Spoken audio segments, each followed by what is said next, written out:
Жумгал районунун Кызарты айылында 72-жылы туулган Эсенканов Канат деген бар. Бул козел мындан бир топ жыл мурун кара кече боюнча жумгалдык балдарды анын ичинен мени каматып ийген. Анан мен буга кара дуба окуп койгом. Ошондон көп өтпөй бул аталаш бир тууганын Айдинединге чакырат дагы. Андан таяк жеп жерге нокаут болуп жыгылат. Эке бир муштаса. Жөн жыгылбай талмасы кармап ооруп скорый алып келет Жумгал рай больницасына. Аяктан да жөн жатпай тууганын доого жагат 60 000 сомго. Анан берде суроо туулат. Бул өзү бывший спецназ.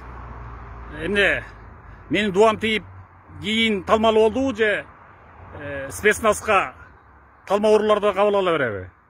Эсенканов Канат деген илгери.